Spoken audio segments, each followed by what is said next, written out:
Young women, particularly prostitutes, are widely known as the serial killer's most likely target. Yet with all the attention to female victims, the public sometimes forgets that more than a third of all those murdered are male. Back in the late 1970s, when the bodies of young men began turning up near Southern California freeways, parents were reminded that their sons could be just as vulnerable as their daughters. You get more bodies, and finally, I would say in late 1979, you realize that there was a mass killer out there. CBS 2 reporter Dave Lopez began covering the gruesome murders of the so-called freeway killer. The freeway played such an important part because it was so easy to get away. I mean, you know, you could drive forever in different freeway exchanges.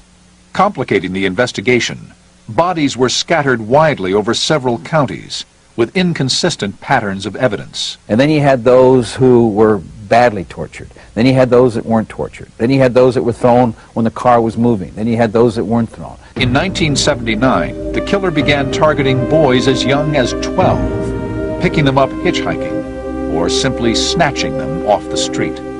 Some of them were stabbed. Most of them were strangled. Some of them had signs of being tortured. For Detective Bernie Esposito, each corpse held clues to the killer's evil personality. The thing that stands out in my mind is the pain that he inflicted on these young boys and the callous disregard he had for their feelings, for their families, for their lives, for their being. You know, he treated them strictly as some type of a sex object which was there only for his pleasure and his gratification. Then it continued to evolve to a point where his sexual gratification actually came from the killing of these young boys. The fear that began to grip Southern California affected even seasoned cops like Esposito. I look across the breakfast table at my 14-year-old son and just imagine how I would feel if someone came knocking at my door in the middle of the night telling me that my son had been found brutally murdered and left in some field like a bag of trash. Frustrated by a lack of interagency coordination, a half-dozen detectives created their own informal task force. My partner and I joined up with 2 detectives from LAPD and 2 detectives from the LA Sheriff's Department, and we just kind of became a rather close-knit group, the 6 of us, and started to put all of the information we had together and work together as a 6-man team. The freeway killer continued to forge a bloody trail until detectives got the break they needed in June 1980. 19-year-old David McVicker came forward to say that he suspected the killer might be William Bonin, a local truck driver who had raped McVicker 5 years earlier.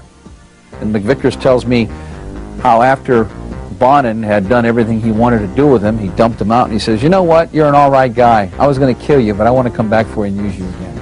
The detectives discovered that Bonin had been convicted of molesting 5 other boys back in 1969. Psychiatrists had declared him an untreatable sex offender, but 5 years later, he'd been released. Soon after, Bonin raped McVicker, for which he spent 3 more years behind bars. Now, with new information, detectives put Bonin under 24-hour surveillance. It was on an evening that LAPD had a surveillance team on Bonin that he picked up a young boy, took him into a parking lot, and began to have sex with the young boy, and the officers could hear sounds coming out of the van that disturbed them. And the police almost waited a little too long. I mean, this kid was in the throes of being strangled in the back of that van. Fibers from Bonin's van tied him to a number of the killings. We didn't really need his cooperation to convict him, but we needed his cooperation to try to determine who he killed versus who someone else killed. Hoping to avoid the death penalty, Bonin led police to a missing body and detailed 21 chilling murders on tape. He was trying to stop me from stabbing him, and I was just stabbing, just to stab. Stuck him in different places with the knife. Because I didn't know where to stab, you know, I don't know where vital organs are or anything like that. One of the things that struck me is that he was sitting there telling you in graphic detail how he brutalized sexually abused and murdered these young boys, like he was talking about yesterday's news. I mean, it was just incredible, the lack of emotion that he showed while he was describing all these murders. With us is David McVicker, who is one of the rare individuals that survives an attack by a serial killer. He is speaking to us on the eve of a parole hearing for James Monroe, a convicted serial killer. David McVicker, thank you for being with us. Thank you for having me. Mr. McVicker, tell me your thoughts as Monroe faces the parole board. He may very well walk. It's really scary right now. He's said several times that he's going to kill other people. He's threatening to kill me. I know of 3 different calls this week that he says that I'll be dead by tomorrow. I'm a little nervous about it. That's pretty brazen, David. That's pretty brazen that he will make these calls from the jailhouse. They are being recorded and actually threaten to kill someone from behind bars, knowing he's about to go before the parole board. I think that he doesn't get it. He's said it over and over again that he's going to kill people. The people that are at the prison, from what I understand, have said that he's good to go, that he's not a threat to society. But I know very different, and they're looking into the calls right now. I'm sure that they got to hold him. I don't see how they can let him go after this. Don't be sure, David McVickers, about what they will do. As a matter of fact, a psychologist, Vonda Pelto, says that she is certain that he is a threat. Absolutely. Yeah, it's very scary. I'm going to that parole hearing, and he can't get out. I mean, he said he's going to kill people. I mean, him getting out and being on the street would push me over the top. I couldn't live with that man on the street. I know that you do not like to be haunted by the past. You don't like to relive what you went through. But I want our viewers to understand the level of violence that was inflicted on you.